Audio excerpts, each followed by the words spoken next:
విషయాలు దేవుడు నా హృదయంలో పెట్టాడు. అందుకనే బహుశా సాతానుడు భయపడ్డాడు. ఇంత గోల గందరగోళం చేస్తా ఉన్నాడంటే మనం అర్థం చేసుకోవచ్చు. అవునా? మనకి ఎప్పుడైనా సరే ఏదైనా ప్రతికూల పరిస్థితులు, వ్యతిరేక పరిస్థితులు వస్తున్నాయంటే దాని అర్థం ఏంటంటే సాతానుడు దేవుని కార్యం జరిగించకుండా అడ్డుపడుతున్నాడు అని అర్థం. ఎందుకనంటే వాడి పని ఏంటి అంటే దేవునికి అడ్డురావడం, దేవుడి కార్యాలు, దేవుని అట్లా అని చెప్పి వాడు జయిస్తాడని కాదు. కానీ ఏం చేస్తాడంటే మనల్ని కాసేపు విసిగిస్తాడు. మీరు ఎప్పుడైనా ఇంట్లో ఈగలు, ఎస్పెషలీ జూన్, జూలై ఆ టైంలో ఇళ్ళలోనికి ఈగలు వస్తాయి. ఈగల వల్ల మనకేమన్నా నొప్పి తగ్గుతుందా? ఈగల వల్ల మనకి ఏమైనా ప్రాబ్లం అవుతుందా? కానీ అవి ఇంట్లో తెగ తిరిగేస్తా ఉంటాయి, చికాకు తెప్పిస్తాయి, చిరాకు పుట్టిస్తాయి. అవునా? అట్లాగే సాతానుడు కూడా అంతే. మన చికాకు పుట్టించడానికి, మనం చేస్తున్న పనిని మనం ఆపేసి వదిలి వెళ్ళిపోవటానికి. చూడండి, దేవుని యొక్క శక్తి మనలో పని చేయకుండా ఆపగలిగేది ఈ భూమి మీద ఏది లేదు. కానీ ఆపగలిగే సామర్థ్యం, శక్తి ఎవరికి ఉందంటే అది మనకే. మనముగా వదిలేసి వెళ్ళిపోవడం తప్ప, అంటే మనం వదిలేస్తే అది ఆగిపోతుంది తప్ప దేవుని కార్యములు జరగకుండా ఆగిపోవు. అంటే ఖచ్చితంగా కార్యములు జరుగుతాయి. కానీ ఏంటంటే మనమే కొంత దూరం ప్రయాణం చేసిన తర్వాత మనకు విసుగు వచ్చేసి మనమే ఆపేసుకుంటా ఉంటాం. మనము క్విట్ చేస్తాం. క్విట్ అంటే వదిలేస్తాం. ఇంకా నేను చేయలేనులే, ఇంకా నా వల్ల కాదులే, ఇంక ఇది అవ్వదేమోలే అని మనమే వదిలేసుకుంటా ఉంటాం తప్ప దేవుడు మనల్ని విడిచిపెట్టడు. అంటే దేవుడు ఒక కార్యమును చెప్పిన తర్వాత దాన్ని జరిగించడానికి ఆయన ఎంత వరకైనా వెళ్తాడు. హల్లెలూయా, హల్లెలూయా. కాబట్టి ఆయన వదిలిపెట్టినప్పుడు మనం ఎందుకు విడిచిపెట్టాలి? మనం ఎందుకు దాన్ని వదిలేసేయాలి? మనం ఎందుకు ఇంకా అవ్వదులేని మనం ఎందుకు వదిలేయాలి? చూడండి, ఈ రోజున ఈ లైట్ ఉంది, ఈ రోజు లైట్లు ఉన్నాయి. ఈ లైట్ ను కనిపెట్టినటువంటి వ్యక్తి థామస్ ఆల్వా ఎడిసన్. ఆయన పేరు ఎడిసన్. సుమారుగా 1000 సార్లు ప్రయత్నాలు చేశాడంట లైట్ కనిపెట్టడానికి. 999వ సారి కూడా ఆయన ఫెయిల్ అయ్యాడు. అంటే 999 సార్లు ఆయన ప్రయోగాలు చేస్తే కూడా లైట్ ని కనిపెట్టలేకపోయాడు ఆయన. కానీ 1000వ సారి ప్రయత్నం చేస్తే లైట్ ని కనిపెట్టగలిగాడు.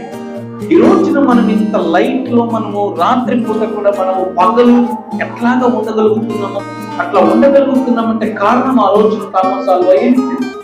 అదే ఆయన ఆ రోజున నేను 900 సార్లు చేశాను, 999 సార్లు చేశాను, ఇంకా అవ్వట్లేదు కదా అని వదిలేసి నింటే ఈ రోజు మనకు లైట్ నిండేదా?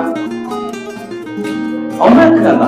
అంటే మనం ఏదైనా చెయ్యాలి అని మనం నిశ్చయించుకున్నప్పుడు ఎన్ని ప్రతికూల పరిస్థితులు వచ్చినప్పటికీ మనము ముందుకే పోవాలి తప్ప మనం వెనకడుగు వేయడానికి వీల్లేదు. అఫ్ కోర్స్ నాకు తెలుసు మనం అలసిపోతాం, ప్రయత్నం చేసి చేసి చేసి అలసిపోతాము. అలసిపోయినప్పుడు వదిలేసి వెళ్ళిపోవడం కాదు, అలసిపోయినప్పుడు కాసేపు విశ్రాంతి తీసుకో, కాసేపు విశ్రాంతి తీసుకొని మరలా ప్రారంభించు. నువ్వు ఎక్కడ ఆపేసావో అక్కడే నుండి మళ్ళీ మొదలు పెట్టు. అంతేకాని ఇంకా ఆపేసాను కదా అని చెప్పి అక్కడ నుండి ఇంటికి వచ్చేయటం కాదు. నీ ప్రయత్నం అనేది నువ్వు చేస్తూనే ఉండు. ఖచ్చితంగా దేవుడు నీకు విజయం ఇస్తాడు. హల్లెలూయా. ఈ పరిచర్య ప్రారంభించి సంవత్సరం రోజులు అయిపోతా ఉంది. చాలా మంది అన్నారు, సంవత్సరం రోజులు అయిపోతా ఉంది కదా, నువ్వు విసిగొచ్చి నువ్వు ఆపేస్తావేమోనయ్యా అంటే నేనన్నాను, ఇట్లాగైనా చచ్చిపోతా కానీ వదిలేసి వెళ్ళిపోనాను.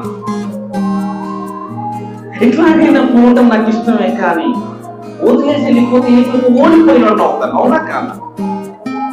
ఒక కుర్రవాడు ఎగ్జామ్ లో ఫెయిల్ అయ్యాడు అనుకోండి, వాడు ఫెయిల్ అయినట్ల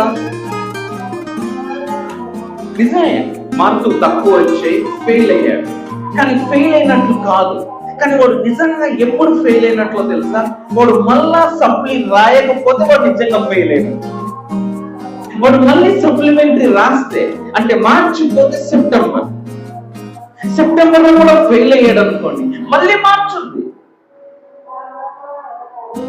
కానీ వాడు ఎప్పుడైతే ఇంకా నా వల్ల వదిలే, ఇంకా నేను చదవలేదులే అని చెప్పి వాడు సెప్టెంబర్ లో ఫెయిల్ అయిపోయినా వదిలేసాడు అనుకో, అప్పుడు వాడు నిజంగా ఫెయిల్ అయినట్టు.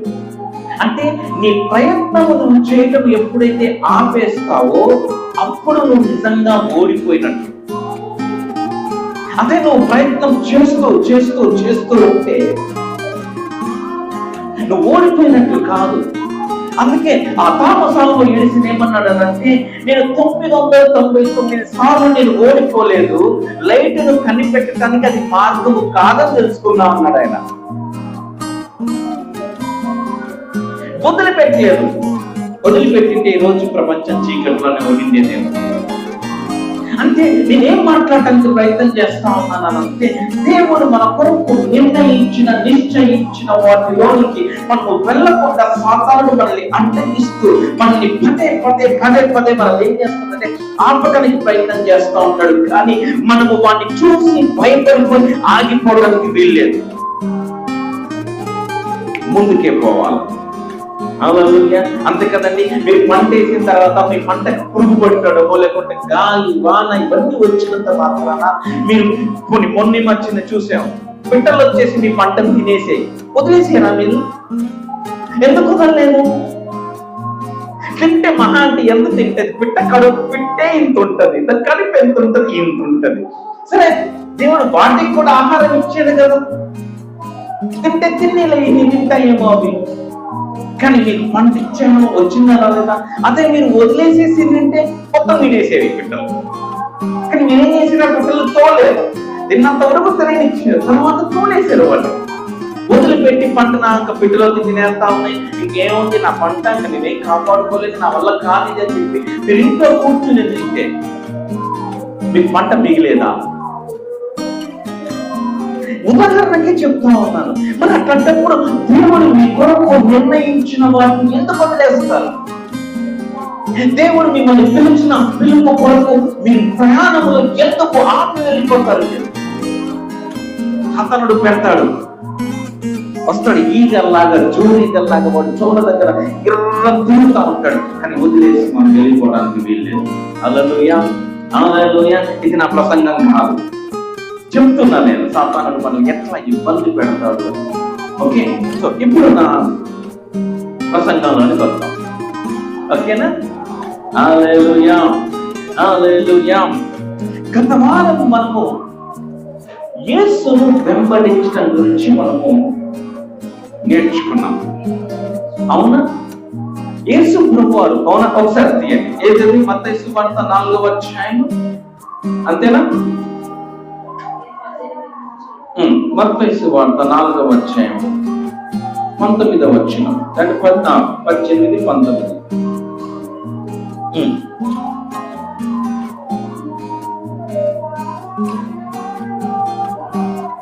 మత్తయి సువార్త 4:18, 19 చదవమన్నాడంట. పేతురును మరియు అంద్రయ్యను చూసి ఏమన్నాడు? నా వెంబడి రండి, నేను మిమ్మల్ని మనుషులను పట్టు జాలరులనుగా చేతును. నువ్వు నన్ను వెంబడిస్తే నేను మనుషులను పట్టు జాలరులుగా మిమ్మల్ని చేస్తాను. అందుకని లాస్ట్ వీక్ గత వారం మనం ఏం ధ్యానం చేసేవారంటే యేసయ్యను ఎట్లాగా వెంబడించాలి, యేసయ్యను మనం వెంబడించాలి. యేసయ్యను ఎట్లా వెంబడించాలి అంటే ఒక ఎలీషా ఏలియాను ఎట్లా వెంబడించాడో అట్లా వెంబడించాలి. పేతురు అంద్రయ యేసయ్యను అంత ఇదిగా వెంబడించాడు. ఎలీషా ఎట్లా వెంబడించాడు? గిల్గాలులో ఆగిపోమంటే ఆగిపోలేదు, బేతేలులో ఆగిపోమంటే బేతేలులో ఆగిపోలేదు, యెరికోలో ఆగిపోమంటే యెరికోలో ఆగిపోలేదు, యోర్దాను దగ్గర ఆగిపోమన్నా యోర్దాను దగ్గర కూడా ఆగిపోలేదు. చివరికి ఏలియా ఆరోహణమై వెళ్ళిపోయేంత వరకు ఎలీషా ఏలియాతోనే ఉన్నాడు. అంత మాత్రమే కాదు, ఏలియా ఆరోహణమైపోయి ఆ అగ్ని రథంలో చేత ఏలియా పైకి కొనిపోబడటము ఎలీషా చూసి ఆ దుప్పటిని పట్టుకున్నాడు. ఎలీషా పట్టుకొని తిరిగి వచ్చిన తర్వాత ఎలీషాకు ఏ సందేహము లేదు, తన అభిషేకము పొందుకున్నాడని. చూడండి, ఎలీషా ఆ అభిషేకము లేకుంటే ఆ 2 కాళ్ళ ఆత్మ పొందుకున్నాడని రుజువుగా ఏమైనా గొప్ప మెరుపులు గురువులు ఏమైనా ఉన్నాయా? అక్కడ ఏ సూచక క్రియ జరగలేదు. ఎలీషాకి అద్దపడి తీసుకున్న తర్వాత ఎలీషాకి అక్కడ దేవుడు పెద్ద భూకంపము సృష్టించి, లేకపోతే పెద్ద గాలి వాన మెరుపులు ఉరుముల చేత వచ్చి ఆకాశము తెరవబడి ఒక స్వరము వినపడి, ఎలీషా ఇదిగో ఏలియా వెళ్ళిపోయాడు కాబట్టి నీకు 2 కాళ్ళ ఆత్మ ఇప్పుడే దిగి వచ్చింది, లేకపోతే వచ్చాడు అని మన స్వరం వినిపించిందా? వినపడలేదు. కానీ ఎలీషాకు తెలుసు, ఏంటో తెలుసా, నేను చూస్తే పొందుకుంటాను అని అన్నాడు అని నమ్మాడు. ఆ తర్వాత ఆ దుప్పటిని తీసుకొని ఆ యోర్దాను దగ్గరికి వచ్చి ఇప్పుడు దేవుని కార్యం చేయాలని ట్రై చేస్తా ఉన్నాడు. తను ఏలియా దగ్గర చూచినటువంటి అదే మిరాకిల్ ఎలీషా మళ్ళీ రిపీట్ చేస్తా ఉన్నాడు. అవునా కాదా? ఆ యోర్దానును అవతల నుండి యువతలికి రావడానికి ఏలియా ఏదైతే చేశాడు, ఏం చేశాడు ఏలియా? ఆ దుప్పటిని మడత పెట్టి యోర్దానును కొడితే యోర్దాను 2గా విభజింపబడింది. ఆరిన నేలను వీళ్ళు నడుచుకుంటూ అవతలికి వెళ్ళిపోయారు. అవతలికి వెళ్ళిపోయినటువంటి వాళ్ళు ఇప్పుడు ఏలియా వెళ్ళిపోయిన తర్వాత ఎలీషా కూడా అదే దుప్పటిని తీసుకొని అదే యోర్దాను దగ్గరికి వచ్చి అదే దుప్పటిని మడత పెట్టి ఏలియా దేవుడైన యెహోవా ఎక్కడ ఉన్నాడు అని చెప్పి అదే యోర్దాను నదిని మరలా కొట్టే అదే మిరాకిల్ మరలా జరిగిందా? జరగలేదా? అంటే దాని అర్థం ఏంటో తెలుసా? దానికంటే మునుపు ఏంటో తెలుసా? ఎలీషా నమ్మాడు. ఏమన్నా తెలుసా? నేను పొందుకున్నా అంతే. కొంతమంది ఏంటంటే దేవుడు నిన్ను ఆశీర్వదించాడు, లేకపోతే దేవుడు నిన్ను దర్శించాడు, దేవుడు నిన్ను తాకాడు అంటే నాకు అట్లా అనిపించలేదండి, నాకేం ఫీలింగ్ అవుతుందా, నాకు అట్లా ఏం జరగలేదంటే ఎలీషా ఏం జరిగింది ఇక్కడ? దాన్ని విశ్వాసము అంటున్నా నేను. నీ కంటికి కనిపించదు, నీ హృదయంలో గోచరము కాదు, కానీ నువ్వు నమ్మాలా? ఏంటో తెలుసా? నేను పొందుకున్నాను, నువ్వు నమ్మాలా? వెంబడిస్తే అట్లా ఎలీషా లాగా వెంబడించాలా? ఈరోజు యేసయ్యను వెంబడించడానికి ఎట్లా వెంబడించాలో గత వారం మాట్లాడుకున్నాం. కానీ ఈ రోజున నేను కొన్ని పాయింట్లు చెప్తా ఉన్నాను. ఏంటో తెలుసా? యేసయ్యను వెంబడిస్తే నీకేం లభిస్తుంది?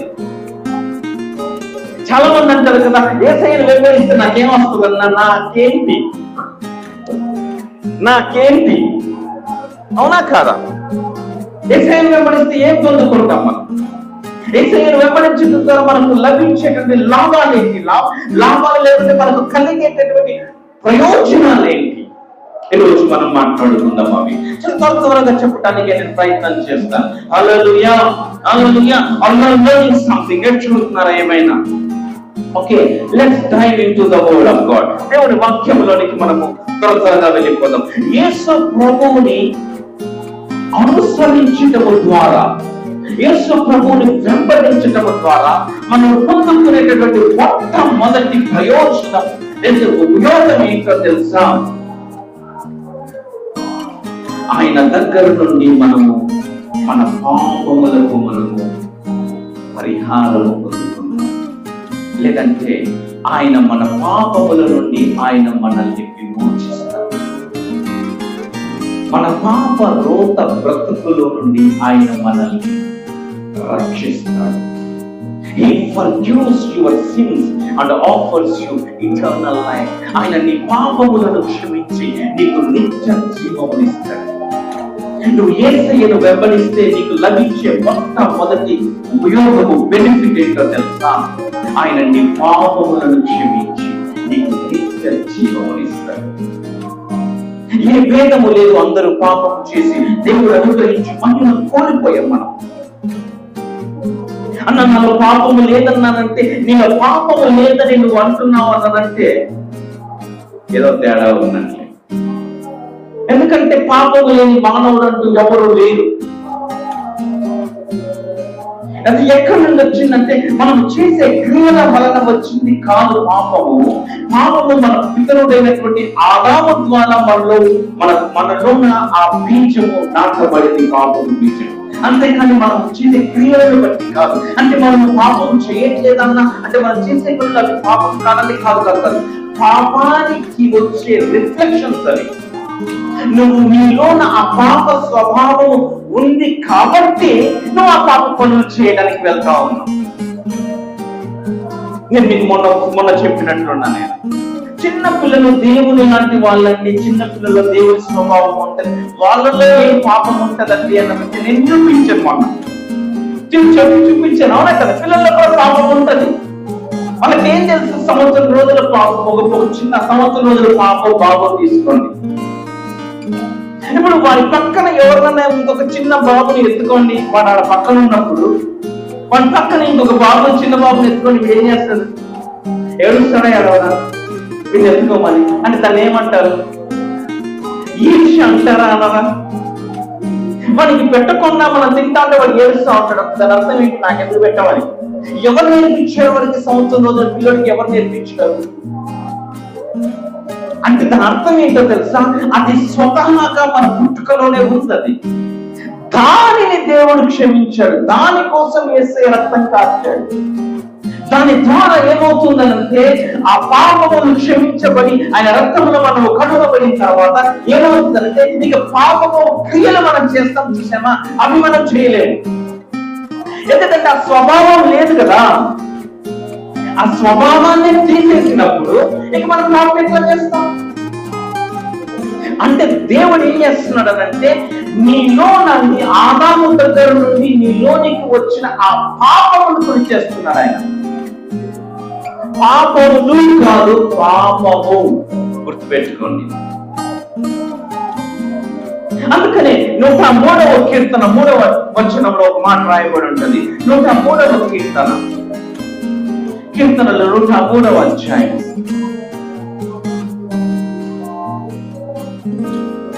3వ వచనం చూడండి. మొదటి వచనం నుండి ఒకసారి చూద్దాం. ఎందుకంటే ఇది దావీదు రాసినటువంటి కీర్తన. ఈ రోజున మన ధ్యానం అంతా ఈ కీర్తనలోనే ఉంటది. నేను ఈ కీర్తనలో నుండి తీసుకొని యేసయ్యను వెంబడిస్తే మనకు కలిగే లాభాలు ఏంటో నేను ఈ కీర్తనలో నుండి చెప్తాను. కాబట్టి ఈ కీర్తనలు చాలా జాగ్రత్తగా మీరు గమనించాలని నా ప్రార్థన. చూడండి, దావీదు తన కీర్తనలో ఈ కీర్తన రాస్తున్నాడు. ఈ కీర్తన చాలా చాలా అంశాలు ఈ కీర్తనలో పొందుపరచబడ్డాయి. అంటే నేను అనుకుంటాను, బహుశా దావీదు ఏ పరిస్థితుల్లో ఉన్నాడో మనకు తెలియదు, కానీ ఏదో ఒక కష్టమైన క్లిష్టమైన పరిస్థితుల్లో ఉన్నప్పుడు దేవుని యొక్క కృప, దేవుని యొక్క కటాక్షమును బట్టి దావీదు ఆ పరిస్థితుల్లో రచించినటువంటి కీర్తన అయింది వచ్చింది. ఎందుకంటే ఇందులో పొందుపరిచినటువంటి అంశములన్నీ ఎట్లా ఉంటాయి అంటే దేవుడు యొక్క కృప, దేవుని యొక్క మంచితనం, ఆయన ఎట్లా ఏమిటి అన్న దానిపైన ఆధారం చేయబడి రచించబడినటువంటి కీర్తన ఈ కీర్తన. చూద్దామా మొదటి వచనం నుండి. నా ప్రాణమా యెహోవాను సన్నుతించుము, నా అంతరంగమున్న సమస్తమా ఆయన పరిశుద్ధ నామమును సన్నతించుము. నా ప్రాణమా యెహోవాను సన్నతించుము, ఆయన చేసిన ఉపకారములలో దేనిని మరువకు. దేవుడు మనం చేసిన ఉపకారములను మనం మర్చిపోకూడదు. అందుకే దావీదు ఏం చేస్తున్నాడో తెలుసా? తనకు తాను చెప్పుకుంటున్నాడు, నా ప్రాణమా. తనతో తాను చెప్పుకుంటున్నాడు, వేరే వాళ్ళు చెప్పట్లేదు. దేవుడు చేసిన పనులు మర్చిపోకుండా, దేవుడు చేసిన ఉపకారం మీరు మరొకటి చెప్పట్లేదు. దావీదు ఏం చేస్తున్నాడు తెలుసా? తనకు తాను చెప్పుకుంటూ ఉన్నాడు, నా ప్రాణమా యెహోవాను సన్నుతించు. Bless the Lord, O my soul. నా ప్రాణమా యెహోవాను సన్నుతించు. నా అంతరంగమున సమస్తం అంటే దేవుడు చూడండి, దావీదు తన అంతరంగం అంతటితో దేవుడు ఏం చేస్తా ఉన్నాడంట, దేవుని స్తుతిస్తా ఉన్నాడు. ఓకే, తర్వాత ఇప్పుడు 3వ వచనంలో ఆయన ఏం చేస్తాడంట అంటే చూడండి, దేవుడు చేసిన కార్యాలన్నిటినీ దావీదు ఈ అధ్యాయంలో జ్ఞాపకం చేసుకుంటాను. దానిని నేను ఏమంటానంటే, నీవు దేవుణ్ణి వెంబడించడం ప్రారంభిస్తే నీకు ఇవన్నీ లభిస్తాయి. యేసయ్యను ఎందుకు వెంబడించాలన్నా, యేసయ్యను వెంబడిస్తే నాకేం వస్తుంది, టైం వేస్ట్ అవుతుంది నాకు. మా ఇంట్లో వాళ్ళు వద్దంటున్నారు చర్చికి, మా ఇంట్లో వాళ్ళు చెప్తున్నారు బైబిల్ చదివితే టైం వేస్ట్ అయిపోతుంది, మా ఇంట్లో వద్దంటున్నారు, మా ఇంట్లో అదంటున్నారు, మా ఇంట్లో ఇదంటున్నారు. కానీ దేవుణ్ణి యేసయ్యను వెంబడిస్తే కలిగే లాభాలు మీకు తెలిస్తే ఆయన వెంబడిస్తారు, అవునా కాదు? కాబట్టి నేను ఈ వాక్యంలో మీతో పంచుకోవాలని ఆశపడతాను. 3వ వచనంలో చూద్దాం, ఏమంటున్నాడు, ఆయన నీ దోషములన్నిటినీ క్షమించువాడు, నీ సంకటములన్నిటినీ కుదుర్చువాడు. నువ్వు యేసయ్యను వెంబడిస్తే నీకు లభించేది ఏంటో తెలుసా? ఆయన నీ దోషములన్నిటినీ క్షమిస్తాడు. అది ఎంత పెద్ద పాపమైనప్పటికీ, అది ఎంత భయంకరమైనటువంటి దోషమైనప్పటికీ ఆయన క్షమించడానికి సిద్ధంగా ఉన్నాడు. హల్లెలూయా, హల్లెలూయా. దేవుడు నీ పాపములను, నీ దోషములను అన్నిటినీ ఆయన క్షమించే దేవుడు. ఆయన నువ్వు ఆయనను వెంబడిస్తే మొట్టమొదటిగా ఆయన చేసేది ఏంటో తెలుసా? ఆయన నిన్ను, నీ పాపములన్నిటినీ క్షమించి ఆయన నిన్ను చేర్చుకుంటాడు తన దగ్గరికి. మనలో చాలా మంది ఎవరైనా మన పట్ల ఎవరైనా తప్పు చేసినా, లేకపోతే ఎవరైనా మన పట్ల ఏదైనా అపకారం ఏదైనా చేశారనుకోండి, వాళ్ళని మనం రానివ్వడానికి 1-10 సార్లు ఆలోచిస్తాం. ఎందుకంటే వాడు అంత ముందుకు అట్లా చేశాడు కదా, మళ్ళీ చేయడం నమ్మకం ఏంటి, మళ్ళీ మోసం చేస్తే మళ్ళీ నన్ను బాధ పెడితే అని మనుషుడు ఆలోచిస్తాడు. కానీ దేవుడు అట్లా కాదు. ఎన్ని పాపములు, ఎన్ని దోషములు చేసినప్పటికీ నీవు ఆయన దగ్గరికి వస్తే ఆయన నిన్ను క్షమించే దేవుడు. హల్లెలూయా. నీకు రక్షణ కలుగుతుంది దేవుడి దగ్గర. నీకు ఆయన నిత్య జీవము ఇస్తుంది. ఆయన అంటే నిత్య జీవము అనంటే దాని అర్థం ఏంటో తెలుసా? మన పాపములు మనల్ని ఏం చేస్తాయంటే మనల్ని నరకానికి మనల్ని తీసుకుని వెళ్తాయి. కానీ ఆయన రక్షణ మనల్ని ఏం చేస్తుందంటే మనల్ని నరకము నుండి తప్పించి మనలను పరలోకమునకు, ఆ నిత్యత్వంలోనికి ఆయన మనల్ని నడిపిస్తాడు. ఆయన అంటే నువ్వు యేసుని వెంబడించడం ప్రారంభిస్తే ఆయన నీ పాపములను క్షమించి ఆయన నీ నిత్య జీవము ఇస్తాడు. హల్లెలూయా, హల్లెలూయా. రెండవది వచ్చేసి ఏం చేస్తాడో తెలుసా? He redeems your life from the pit, clothes you with love and compassion, and restores your soul. అంటే ఆయన మన జీవితంలో ఒక భయంకరమైన గోతిలో నుండి మనల్ని విమోచించి ఆయన ప్రేమ ద్వారా, ఆయన కరుణతో మనకు కరుణా కిరీటములు మనకు ఆయన ధరింప చేస్తాడు. చూద్దామా? 4వ వచనం చూద్దాం. సమాధిలో నుండి నీ ప్రాణమును విమోచించుచున్నాడు. ఆయన ఏం చేస్తాడంట? సమాధిలో నుండి నీ ప్రాణమును ఏం చేస్తాడు? ఆయన విమోచిస్తాడంటే he redeems you out of the pit. అంటే భయంకరమైన గోతి ఏదైనా ఉందా ఈ ప్రపంచంలో అంటే సమాధే కదా. సమాధిలో ఒకసారి వెళ్ళినవాడు తిరిగి వస్తాడా? కానీ ఆయన తీసుకొని వస్తాడు. లోపల తెచ్చాడు తేలేదా? హల్లెలూయా. నేను చెప్పేది మీకు అర్థమవుతా ఉందా? అంటే నేను సమాధిలో నుండైనా సరే ఆయన లేపగల సామర్థ్యుడు ఆయన. హల్లెలూయా. చూడండి, ఆయన సమాధిలో నుండి నీ ప్రాణమును విమోచించుచున్నాడు. కరుణా కటాక్షములను నీకు, కరుణా కటాక్షములను కిరీటము ఉంచుచున్నాడు. కరుణా కటాక్షము అనే కిరీటమును నీకు ధరింపజేస్తాడు. నీవు ఆయనను వెంబడిస్తే నీవు పాతాళ లోకములకు వెళ్ళే అక్కడికి వెళ్ళినా సరే ఆయన నేను బయటికి తీసుకుని వస్తాను. చూడండి, చాలా సార్లు మనం ఏమనుకుంటాం అంటే, అన్న దేవుడు ఇంకెక్కడున్నాడన్నా, అన్న దేవుడు నాకు ఇంకేం సహాయం చేస్తాడన్నా, నా పని అయిపోయిందన్నా, అంతా అయిపోయింది. నువ్వు మాట చెప్పంటారా, దానియేలు సింహముల బోనులో వేసేంత వరకు కూడా అసలు నిజంగా దేవుడు అనేవాడు ఉంటే దానియేలు సింహముల బోను వరకు వెళ్ళనిచ్చిండేవాడా అని అనిపిస్తుంది మనం. అసలు దేవుడు అనేవాడు ఉంటే కనుక షడ్రక్ మేషక్ అబేద్నెగోలని ఆ అగ్ని గుండములో పడేసేంత వరకు ఉంటాడా? ఇక పడిపోయాడు కదా, షడ్రక్ మేషక్ అబేద్నెగోలని అగ్నిగుండంలో తోసేసాడు కూడా, దానియేలు సింహము బోనులో పడేసాడు కూడా. మేబీ అక్కడ దానియేలు కానీ షడ్రక్ మేషక్ అబేద్నెగోలు కానీ, అరే దేవుడు ఇంకా రాలేదు, నేను ఇప్పుడు సింహముల బోనులో ఉన్నాను, అరే నేను ఇప్పుడు అగ్ని గుండంలో ఉన్నాను, అరే నేను తోసేసాను, నేను గాల్లో ఉన్నా, ఇక్కడ ఇట్లా రెప్ప మూసి తీసే లోపల నేను అగ్నిలో పడిపోదంట. దేవుడు ఎక్కడున్నాడు అంటే మన దృష్టిలో టైం అయిపోయిండొచ్చు, కానీ దేవుని దృష్టిలో టైం అయిపోదు. ఆయన నిన్ను సమాధిలో నుండి కూడా ఆయన నిన్ను బయటికి తేగలడు. చూడండి, లాజర్ను బయటికి తెచ్చేటానికి లాజర్ చనిపోయి 4 రోజులు అయిపోయింది. మన టైం టేబుల్లో మన వాచ్లో టైం అయిపోవచ్చేమో, కానీ ఆయన ఎప్పుడైనా సరే ఆయన కరెక్ట్ టైంకి వస్తాడు. ఆయన మనం అనుకుంటాము దేవుడు ఆలస్యంగా కాదు, దేవుడు ఆలస్యంగా కాదు, ఆయన ఎప్పుడు వస్తే అదే కరెక్ట్ టైం. మనం అనుకున్న టైం కరెక్ట్ కాదు, ఆయన వచ్చిన టైమే కరెక్ట్ టైం. దానియేలును రక్షించాడా? రక్షించలేదా?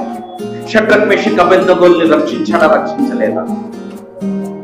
లాజరును బయటికి రప్పించాడా? రప్పించలేదా? అంటే ఆయన ఏమైనా చేయగల సమర్థుడు. ఆయన నిన్ను సమాధిలో నుండి, బలం ఉంది కదా, సమాధిలో నుండి నీ ప్రాణమును విమోచించుచున్నాడు.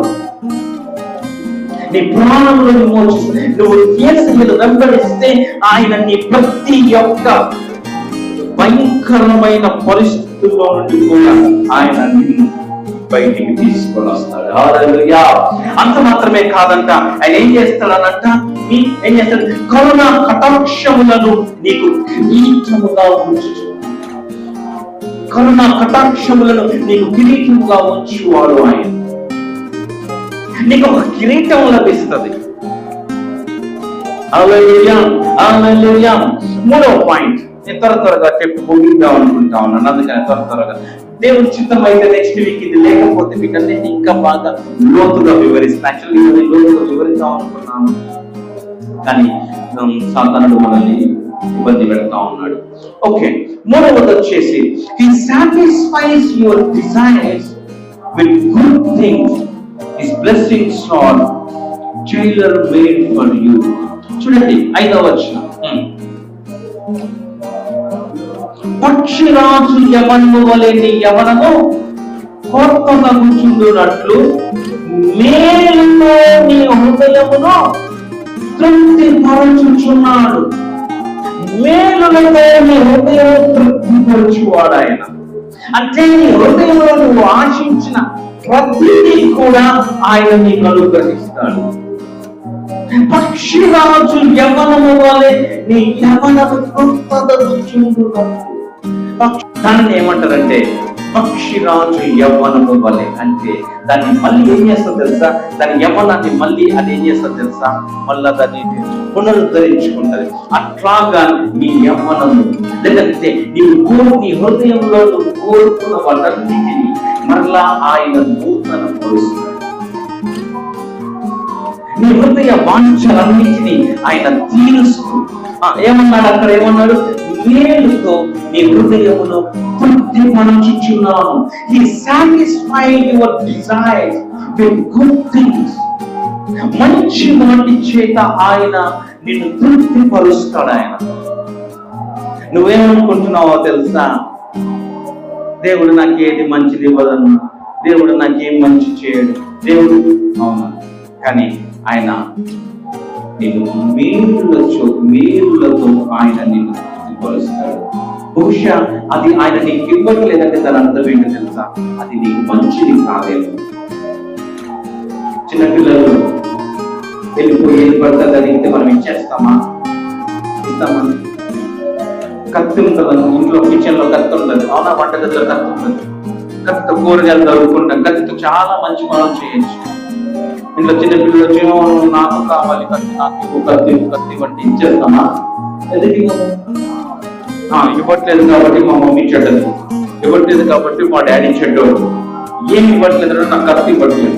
ఏం చేస్తావు ఆ కత్తి తగ్గితే? నేను ఉల్లిపాయలు తరుగుతాను. నీకు ఉల్లిపాయలు తరగడం రాదు, ఉల్లిపాయలు తరుగుతానని చెప్పి వేలు పోసేసుకుంటాను. అది నీకు మంచిది కాదు, అందుకే నీకు ఇవ్వట్లేదు. మంచిదైతే ఖచ్చితంగా నీకు ఇచ్చేవాడు కదా. అంటే దేవుడు నీకేది ఇచ్చినా సరే అది మంచిదై ఉంటది, అది మేలులతో నిండినదై ఉంటది, మేలులతో నిండినదై ఉంటది అది. హల్లెలూయా, హల్లెలూయా. తర్వాత 4వది, దేవుని యేసుని వెంబడిస్తే నీకు కలిగే 4వ ఉపయోగం, 4వ benefit ఏంటో తెలుసా? He does not treat you as you deserve to be treated based on your sins or repay you according to your iniquities, even though your sins separate you from him for eternity. నీ పాపముల ఆధారంగా మీరు చికిత్స పొందేందుకు అర్హులైనట్లుగా ఆయన మిమ్మల్ని ప్రవర్తించరు, లేదా మీ దోషముల ప్రకారము మీకు తిరిగి చెల్లించరు. అంటే మీ పాపాలు మిమ్మల్ని ఆయన నుండి శాశ్వతంగా వేరు చేసేవైనప్పటికీ ఆయన ఏం చేస్తాడో తెలుసా? మనల్ని ప్రేమిస్తాడంట. చూద్దామా? చూడండమ్మా, 5వ వచనం చదవండి. మన పాపములను బట్టి మనకు ప్రతీకారము చేయలేదు. చూసారా? 10వ వచనం చూడండి, 10వ వచనం. మన పాపములను బట్టి మనకు ప్రతీకారము చేయలేదు. వాస్తవానికి మనం చేసిన పాపాలకు మన పట్ల ప్రతీకారం తీర్చుకోవాలి, కానీ నేను ప్రతీకారం తీర్చుకోవట్లేదంట. ఏం చేస్తాను? మన దోషములను బట్టి మనకు ప్రతిఫలం ఇవ్వట్లేదు. చాలా మంది అంటారు కదా, కర్మ ఫలి అంటారు. నువ్వు చేసుకున్న కర్మరా అది, అంటే మనం ఏం చేస్తే ఆ రిజల్ట్ వస్తుంది అని. కానీ దేవుడు ఏమంటాడు తెలుసా? నీ దోషములను బట్టి నీకు నేను ప్రతిఫలం ఇచ్చేవాడు కాదు. అంటే దాని అర్థం ఏంటి? నీ పాపములు కానీ నీ దోషములు కానీ ఆయన లెక్కలోకి తీసుకోవట్లేదు, వాటిని బట్టి ఆయన నిన్ను దూరం పెట్టట్లేదు. ఆ తప్పిపోయిన కుమారుడు తండ్రిని ఎదిరించి, తండ్రికి వ్యతిరేకించి తన ఆస్తిని, తన భాగమును తాను తీసుకొని ఇంట్లోంచి వెళ్ళిపోయి వేశ్యలతో గడిపి డబ్బంతా, ఆస్తంతా పోగొట్టుకొని చివరికి ఆ పందులు తినే పొట్టు దగ్గరికి వెళ్ళి పందులు తినే పొట్టు తింటున్నప్పుడు ఆ కుమారుడికి బుద్ధి వచ్చినప్పుడు, నా తండ్రి ఇంటికి నేను తిరిగి వెళ్తానని చెప్పి తండ్రి ఇంటికి ఎట్లా ఉన్నాడో అట్లాగా వచ్చేసాడు. అదే కంపు కొట్టే బట్టలతో, అదే బురదతో, అదే పందుల వాసన కలిగి కుమారుడు తండ్రి ఇంటికి వస్తే తండ్రి అల్లంత దూరాన కుమారుడిని చూచి ఏం చేశాడు? నీ బట్టలు బాగాలేదు, నీ దగ్గర వాసన వస్తాం, నువ్వు నన్ను ఎదిరించి ఇంట్లోంచి పారిపోయినావు కదా అని కుమారుడిని త్రోసేసాడా? లేదంటే కుమారుడిని అల్లంత దూరంలో చూచి పరిగెత్తుకుంటూ వెళ్ళి కుమారుడిని హత్తుకొని, అబ్బా ఆ పంది కంపులో ఎవరైనా కుమారుని హత్తుకోగలడా అంటే ఒక తండ్రి మాత్రమే చేయగలరా పని. అందుకే తండ్రి ప్రేమ. మీకు మాట చెప్పమంటారా? ఈ లోకంలో ఎవరినైనా సరే అమ్మా అని పిలవగలం మనం, అవునా? బయట వాళ్ళని, చుట్టుపక్కల ఇళ్ళ పక్కన వాళ్ళని, మనకంటే పెద్ద అయిన వాళ్ళని అమ్మ బాగున్నారా అమ్మ అని పిలవగలం. కానీ ఎవరినైనా నాన్న అని పిలవగలవా? అర్థమైందా? అది తండ్రి స్థానం. That is the position of father. అనగలవా? ఎవరైనా నాన్న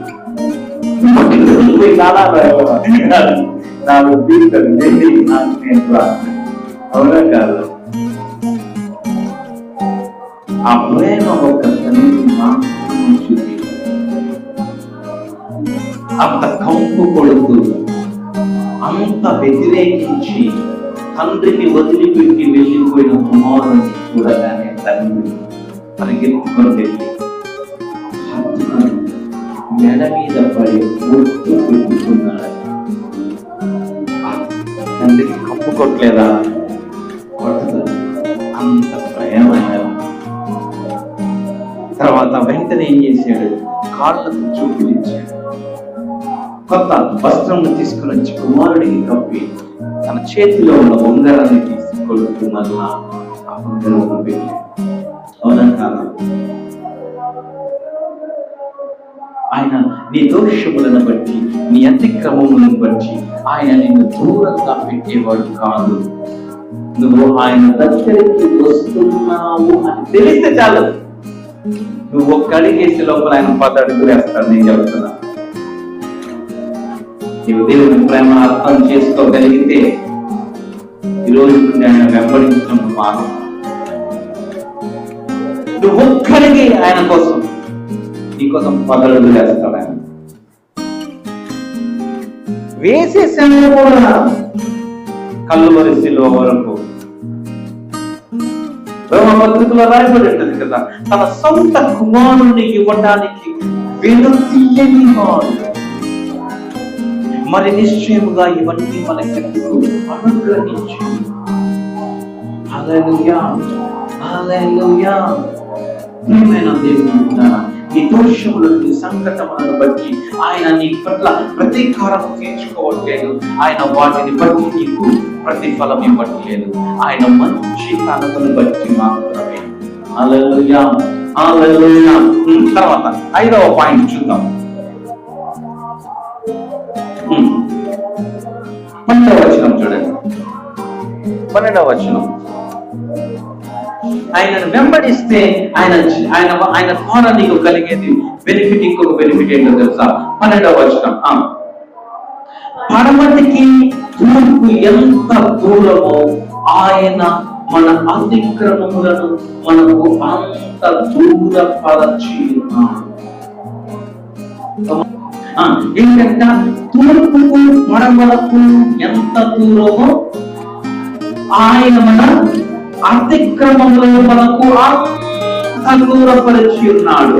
అంటే యేసయ్యను నువ్వు వెంబడించడం ప్రారంభించిన వెంటనే ఆయన ఏం చేశాడంటే, మన అతిక్రమములు, మన పాపములు ఏం చేశాడంటే తూర్పుకు పడమలకు ఎంత దూరమో అంత దూరం పడడానికి ఇసిరేసేసాడు.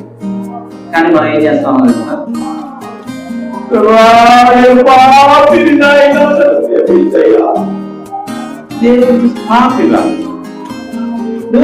నీ పాపములని ఎప్పుడు తూర్పుకు పడమలకు ఎంత దూరం అనుకో ఇసిరేసాడు. ఇసిరేసిన తర్వాత కూడా వచ్చి పాపని ప్రార్థన చేస్తే ఆయన చేసిన పని కరెక్టా రాంగా? నీకు అర్థం కాదు. ఇప్పుడు మిమ్మల్ని ఇంట్లో చేర్చుకున్న తర్వాత కూడా మీ డాడీ దగ్గర నేను క్షమించేసేసాను రా, నేను క్షమించాను, ఇంకా చక్కగా అప్పుడు ఎట్లున్నావు అట్లా ఉండను, చక్కగా ఇంట్లో 2 సార్లు చూస్తాడు, 3 సార్లు చూస్తాడు, 4వ సార్లు లాగిపెట్టి ఒకటి ఇస్తాడు. ఎన్నిసార్లు చెప్పాలా నేను క్షమించానని? అట్లాగే ఉంది మన ప్రార్థనలు కూడా. పతాకల పొద్దున్న లేస్తూనే వెళ్ళిపోయి ఏం చేస్తాడు?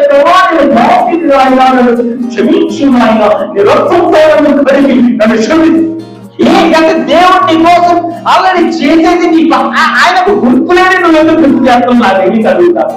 ఆయన నీ పాపాలు మర్చిపోయింది. ఆయన నేను ఎన్నటికీ నీ పాపములను జ్ఞాపకం చేసుకోను అన్నాడు. నువ్వు పతాకల రోజు పొద్దున్న చేసి నేను పాపం తెలుసా? అరే నేను పాపం కాదు, నేను నీతిమంతుడిగా చేసేసాను రా. నువ్వు ఇప్పుడు నీతిమంతుడు అంటే కాదు కదా, నేను పాపినే, నువ్వు నన్ను మళ్ళా క్షమించు, నువ్వు మళ్ళా నీ రక్తంతో నన్ను కడుగు, నీ రక్తంతో నన్ను కడిగి నన్ను శుద్ధుని చేయి, నన్నెత్తి మొదలు నువ్వు ఇట్లా వచ్చావు. నీకు కథ చేస్తాను. ఏం ప్రార్థన, పిచ్చి ప్రార్థన చేస్తావు? ఎవరు చెప్పారు నీకు పాపివని? ఎవరు చెప్పింది నీకు నువ్వు పాపివని? అయిపోయింది కదా, అది క్షమించేసేసాను కదా, మళ్ళీ ఎందుకు తీసుకొని వచ్చి మళ్ళీ దాన్ని ఎందుకు నువ్వు జ్ఞాపకం తెచ్చుకుంటాను? అస్తమానము అదే అదే పాపపు జ్ఞాపకాలు ఎందుకు నీలోన? నువ్వు కడుగబడి, నువ్వు శుద్ధునిగా చేయబడి, నువ్వు నీతిమంతునిగా తీర్చేశాడు ఆయన. ఎప్పుడన్నా నేనెప్పుడు నీతిమంతున్నయ్యానన్నా? పాపము ఎరుగని ఆయన మనము దేవుని నీతి అగునట్లుగా ఆయన పాపముగా కల్వరి శిలువలో చేయబడ్డాడు. చూసావా? అయిపోయింది. ఏం జరిగింది శిలువలో? ఏం జరిగింది శిలువలో? నీ పాపాలు ఆయన పైనకి, ఆయన నీతి నీ పైనకి మార్చబడ్డాయి. అక్కడ బట్టలు మార్చబడ్డాయండి. నీకు నీతి వస్త్రాన్ని ఇచ్చి నీ పాపం వస్త్రం ఆయన తీసుకున్నాడు. ఆయన పరిశుద్ధత నీకు ఇచ్చి నీ పాపం ఆయన తీసుకున్నాడు. పాపము నువ్వు కాదు, గుర్తుపెట్టుకోండి, పాపము.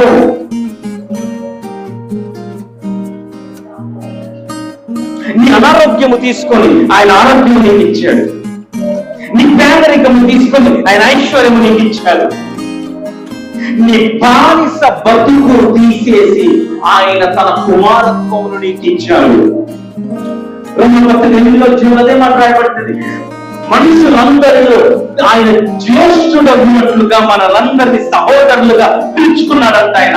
అంటే మనకు పెద్దన్నయ్యగా ఉండటానికి ఆయన మనందరినీ సహోదరులుగా చేసుకున్నాడు. ఆయన మన పెద్దన్నయ్య. యేసయ్య మనకు పెద్దన్నయ్యగా ఉండటం కోసము మనం పాపములో ఉండి మనము చచ్చిన వారమై, మనము మన పాపములలో మనము బానిసలుగా, సాతానునికి పాపములకు బానిసలుగా బతుకుతున్న మనల్ని ఆయన ఏం చేశాడో తెలుసా? తన సహోదరునిగా చేసుకొని దేవునికి కుమారునిగా చేశాడు ఆయన. ఇప్పుడు మనం దేవుని బిడ్డలో మనము దత్తపుత్రాత్మను పొందుకున్నాం. మనం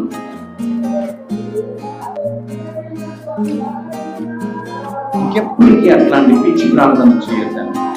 ఏసీ నిన్ను ఆల్రెడీ ఒకసారి కడిగి నిన్ను శుద్ధిని చేశాడు, నేను పరిశుద్ధిని చేశాడు, నిన్ను నీతిమంతుని చేసేసాడు. నువ్వు మళ్ళా పాపివి అవ్వవు. అంటే మళ్ళీ పాపం చేస్తున్నాను కదా అన్న, నేను మళ్ళీ పాపంలో పడిపోతున్నాను కదా. ఒక మాట చెప్పండి కదా, ఇప్పుడు నోవహు పడవ కట్టాడు కదా. నోవహు పడవ కట్టాడా? పడవ కట్టిన తర్వాత నోవహు అందరూ వెళ్ళారా? జంతువులు, నోవహు కుటుంబం అంతా వెళ్ళింది కదా. తర్వాత వర్షం పడింది కదా. వర్షం పడిన తర్వాత పడవ నీళ్ళ పైన తేలడం ప్రారంభమైంది కదా. అప్పటి వరకు వర్షం అంటే ఏంటో తెలియదు కదా, కానీ వర్షాన్ని మొట్టమొదటిగా చూశారు. ఇప్పుడు ఆ పడవ నీళ్ళ పైన తేలుతా ఉంది. వర్షం పడతా ఉంది కదా, ఇంకా బయట గాలి వాన కురుస్తా ఉన్నాయి కదా. ఆ పడవ అటు ఇటు తిరుగుతా ఉన్నది. ఊగుతుందా ఊగదా? ఊగినప్పుడు ఆ పడవలో ఊగుతుంది. ఎప్పుడో ఒకసారన్నా కాలు జారి కింద పడడంటావా? పడిండడంటావా? ఖచ్చితంగా పడి ఉంటాడు కదా.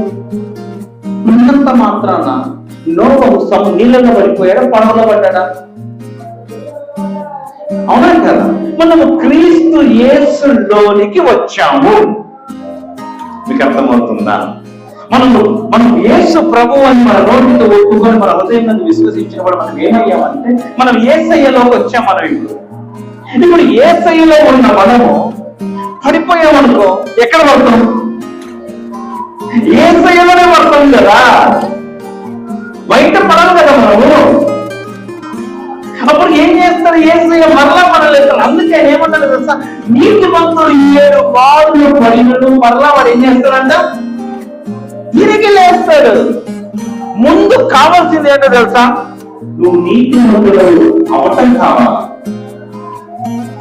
ఆ తర్వాత నీ పరిస్థితులన్నీ ఆయన చూసుకుంటాడు. అర్థమవుతుందా నేను చెప్పేది?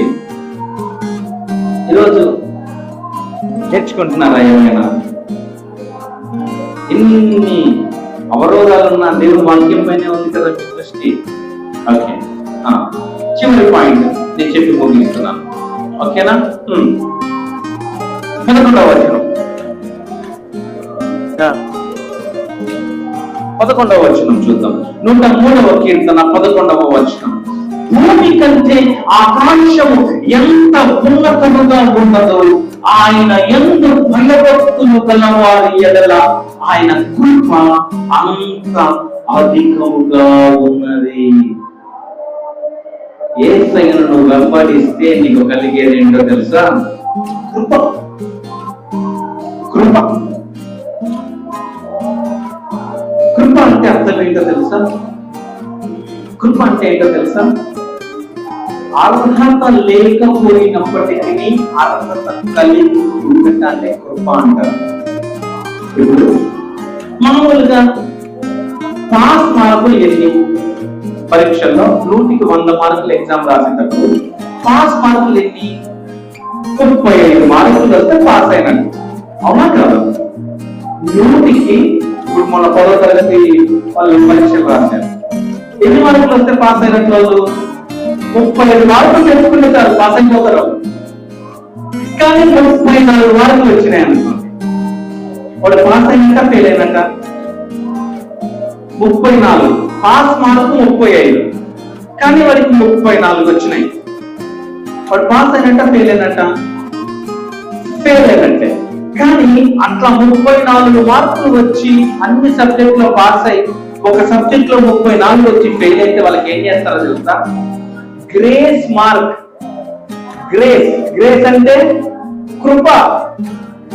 అంటే వాడికి వాస్తవానికి పాస్ అయ్యే అర్హత లేదు, కానీ ఆ టీచర్లు ఏం చేస్తారో తెలుసా? ఒక మార్కులు వానికి యాడ్ చేస్తారు. దాన్ని గ్రేస్ మార్క్స్ అంటారు. ఒక మార్క్ వేసి వాళ్ళని పాస్ చేసేస్తారు. వాస్తవానికి వాడు పాస్ అవ్వడానికి వాడు అర్హుడా? కాదు. కానీ ఆ ఒక్క మార్కు ఈ టీచరు దయ తలచి ఆ ఒక్క మార్కు వేసి వాడిని పాస్ చేసేస్తారు. చూసారా?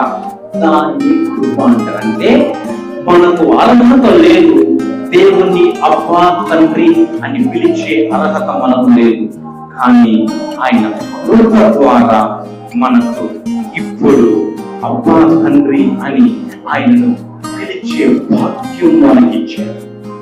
అది కృప అంటే. అది కృప అంటే అర్హత లేని మనకు అర్హత. నువ్వు ఆయనను వెంబడించడం ప్రారంభిస్తే ఆయన నీకు తన కృపనిస్తాడు. నువ్వు పాపములో పడిపోయినప్పటికీ ఆయన తన కృప ద్వారా నిన్ను మరలా తెచ్చుకున్నాడు. తన కృపను నీ ఎడల నిరంతరము ఎంతంట చూడండి, ఆకాశమునకు భూమి కంటే ఆకాశము ఎంత ఉన్నతముగా ఉన్నదో. అంటే భూమికి ఆకాశం ఎంత, దాన్ని ఎవడన్నా కొలవగలరా? ఎవరైనా కొలిచారు ఇప్పుడు వరకు ఆకాశం ఎంత ఎత్తులో చెప్పగలరు ఎవరైనా? ఏంటంటే భూమికి ఆకాశము ఎంత ఉన్నతముగా ఉన్నదో ఆయన ఎందు భయభక్తులు గలవారి ఎడల. భూమికి ఆకాశం ఎంత ఉన్నతమైనదో ఆయన కృప నీ పట్ల అంత ఉన్నతమైనదో. నీ పాపం ఎంత ఆయన నీ పట్ల కృప చూపిస్తున్నాడు.